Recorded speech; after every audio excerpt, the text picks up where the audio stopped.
Segala puji hanya bagi Allah. Wahai manusia, pada hari-hari seperti ini dalam musim haji, berbagai momen haru yang melapangkan dada senantiasa terbaharui bagi seorang muslim, bahkan seluruh kaum muslimin.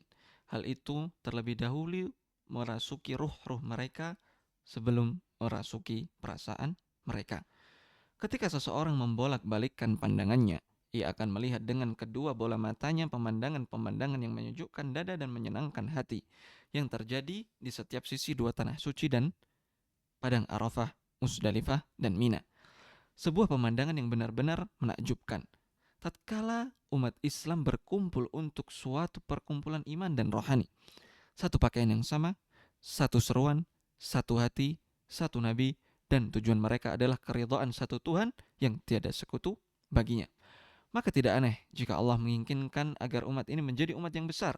Rasulullah SAW bersabda, sejatinya kalian menyempurnakan jumlah 70 umat, kalianlah yang paling baik dan mulia di sisi Allah. Hadis riwayat Tirmidzi. Termasuk sunnah dan hikmah Allah dalam ibadah-ibadah ini adalah timbulnya keserasian seluruh umat dengan mengesampingkan simbol-simbol, panggilan-panggilan, dan fanatisme kelompok. Dalam satu kondisi aman yang teduh, usaha yang sangat maksimal, dan pengorbanan dermawan dari pemerintah dan pemimpin negeri ini, Kerajaan Saudi Arabia, sebagai bentuk pelayanan kepada tamu Allah, para jemaah haji, dan umrah. Betapa agung umat Muhammad tatkala mengenakan perhiasan yang paling indah dan memakai pakaian yang paling menawan. Mereka bergumul dalam ibadah yang kedudukan dan kasta-kasta manusia menjadi sama tanpa sekat warna, ras, pangkat, dan jabatan. Disinilah nilai apa yang disampaikan lebih tinggi daripada penampilan, dan kejujuran dalam ucapan dan perbuatan lebih tinggi daripada sekadar pengakuan-pengakuan. Esensi makna ini terkandung pada khutbah haji wada dalam sabda Rasulullah Shallallahu Alaihi Wasallam, wahai manusia sekalian, sejatinya Tuhan kalian itu satu. Sesungguhnya tidak ada keutamaan bagi orang Arab atas non Arab. Begitu pula sebaliknya, dan tidak ada pula keutamaan bagi yang berkulit merah atas yang berkulit hitam. Begitu pula sebaliknya, kecuali dengan ketakwaan. Sungguh orang yang paling mulia di sisi Allah adalah yang paling bertakwa di antara kalian. Hadis riwayat Abu Nuaim dan Al-Baihaqi. Pemandangan yang kita saksikan hari ini dalam manasik haji menceritakan banyak dari nilai-nilai Islam, persamaan, keadilan, kasih sayang, rasa cinta, persaudaraan, perealisasian penghambaan kepada Allah, keikhlasan, dan sikap rendah hati. Hal inilah yang menjadi salah satu sebab ketertarikan jiwa secara fitrah, secara naluri, kepada prinsip-prinsip Islam yang luhur. Orang-orang yang mencintai Islam, dan Islam itu tersebar luas dan terus menyebar. Orang-orang mencintai Islam dan Islam itu tersebar luas dan terus menyebar karena Islam memiliki rambu-rambu yang jelas dan kebenaran yang absolut. Islam juga menenteramkan jiwa, melapangkan dada, memenuhi relung hati yang kosong, mendidik jiwa yang kebingungan, mengisi pikiran yang kosong. Islam juga menjawab seluruh kebutuhan jiwa, mengobati rasa dahaganya, dan juga memberikan keamanan. Allah Ta'ala berfirman di dalam surat Ar-Rum ayat 30, Islam sesuai fitrah dari Allah yang telah menciptakan manusia menurut fitrah itu. Tidak ada perubahan pada ciptaan Allah tersebut. Itulah agama yang lurus. Rombongan yang berjumlah sangat banyak ini tidak datang untuk haji dikarenakan kekerasan dan pemaksaan. Bahkan hati-hati mereka telah mendahului jasad-jasad mereka menuju selasar dua tanah suci sebagai bentuk kecintaan dan kerinduan. Mereka mengalahkan berbagai kesulitan untuk menggapai ridho Ar-Rahman. Ini merupakan bukti terbaik bahwa agama Islam senantiasa tersebar semenjak dahulu hingga kini dengan bukti-bukti yang jelas, dalil yang kuat, toleransi, nilai-nilai, dan akhlak yang luhur. Allah Ta'ala berfirman di dalam surah Al-Baqarah ayat 256, tidak ada paksaan dalam menganut agama Islam. Sungguh telah jelas jalan yang benar dari jalan yang sesat.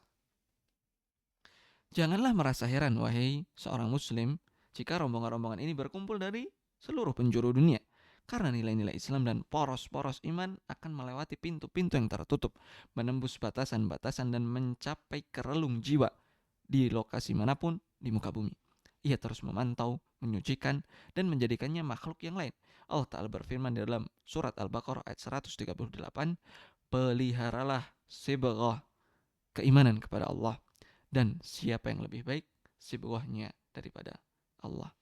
Rombongan yang besar ini memeluk Islam karena ia adalah agama yang seimbang dan menjawab seluruh perubahan hidup dan masa, menjangkau siapa saja, setiap waktu, seluruh lokasi, menjawab seluruh persoalan dan permasalahan, serta mengurai berbagai kepelikan setiap fenomena. Allah Ta'ala berfirman di dalam surat Al-Ma'idah ayat 3, pada hari ini telah aku sempurnakan agamamu untukmu dan telah aku cukupkan nikmatku bagimu, serta telah aku ridhoi Islam sebagai agamamu. Umat Islam mencintai agamanya karena Islam adalah sumber stabilitas, baik stabilitas jiwa, keamanan, maupun sosial. Islam menepis seluruh sebab kegundahan dan kecemasan, menyirami jiwa dengan kenyamanan, kegembiraan, dan ketentraman. Allah Azza wa Jal berfirman di dalam surat Al-An'am ayat 125, maka siapa yang Allah kehendaki mendapatkan hidayah, dia akan melapangkan dadanya untuk menerima Islam, dan siapa yang dia kehendaki menjadi sesat, dia akan menjadikan dadanya sempit lagi sesak seakan-akan dia sedang mendaki ke langit. Islam memperkukuh ikatan umat Islam dengan menjunjung tinggi makna-makna persaudaraan serta meningkatkan kepedulian seorang muslim agar ia mencintai kebaikan bagi seluruh makhluk. Rasulullah SAW bersabda, tidak sempurna iman salah seorang di antara kalian sehingga ia mencintai untuk saudaranya apa yang ia cintai untuk dirinya sendiri. Tahun-tahun telah berlalu, era dan zaman telah berganti dan umat Islam senantiasa berdiri tegak dengan keislamannya, kokoh dengan keimanannya, dan bangga dengan prinsip-prinsipnya, karena mereka sejatinya merupakan bangsa yang penuh nilai, penuh cita-cita dan moral.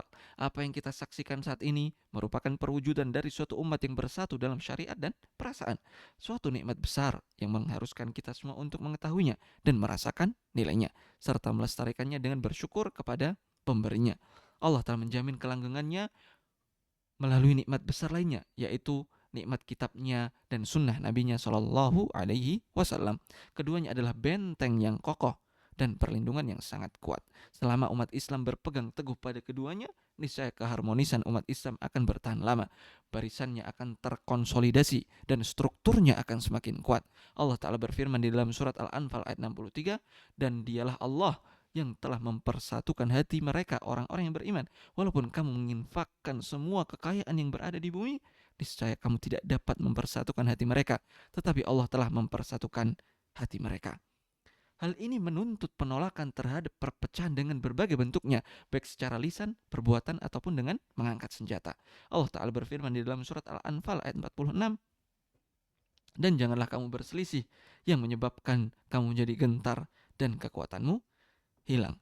Rasulullah Shallallahu Alaihi Wasallam bersabda, sesungguhnya darah kalian, harta-harta kalian, dan kehormatan kalian haram atas kalian, sebagaimana haramnya hari kalian ini, di negeri kalian ini, dan pada bulan kalian ini. Hadis riwayat Bukhari dan Muslim.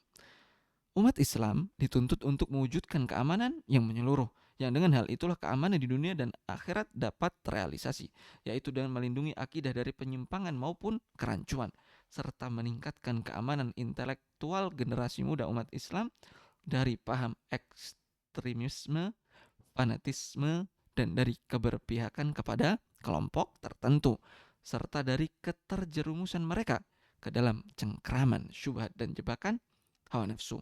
Allah Ta'ala berfirman di dalam surat Al-An'am ayat 81 dan 82, manakah dari kedua golongan itu yang lebih berhak mendapatkan keamanan dari malapetaka?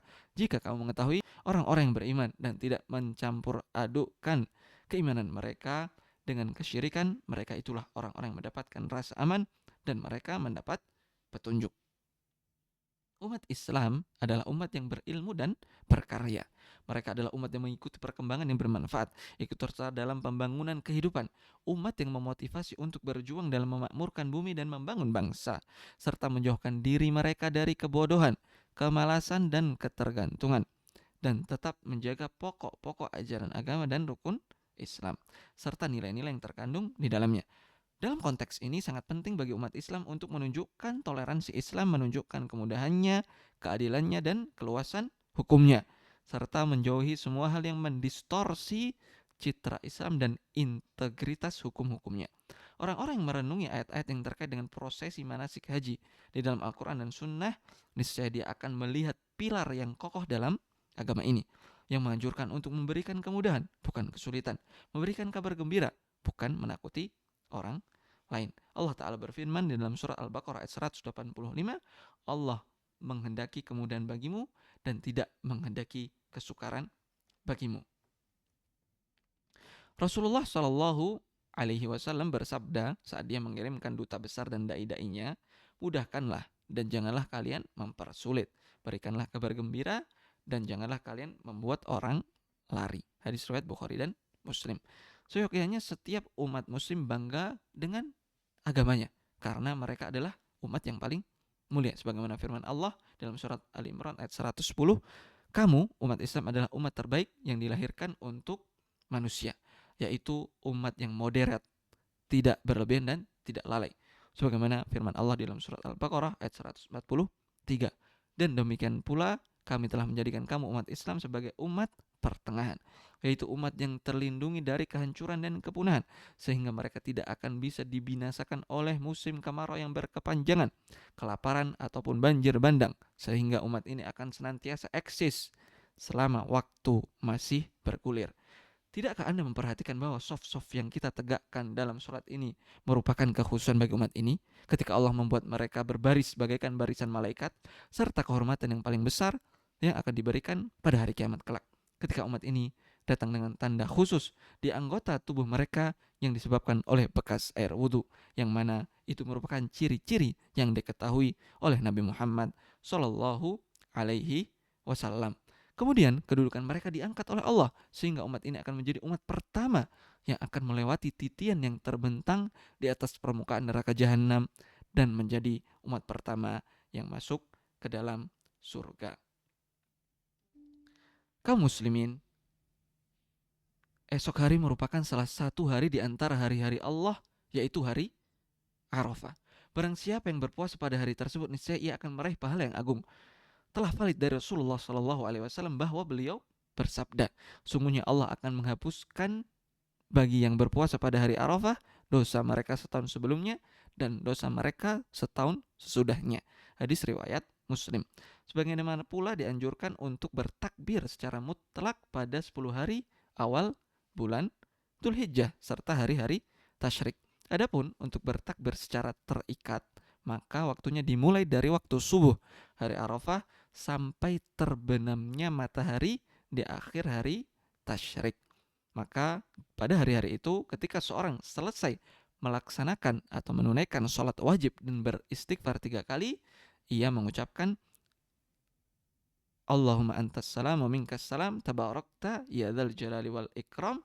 Kemudian barulah ia memulai bertakbir. Dan hal ini dilakukan bagi mereka yang tidak beribadah haji. Adapun bagi yang sedang berhaji, maka ia memulai takbir yang terikat ini dari waktu zuhur pada hari raya Idul Adha. Semoga Allah menerima amal soleh kita semua.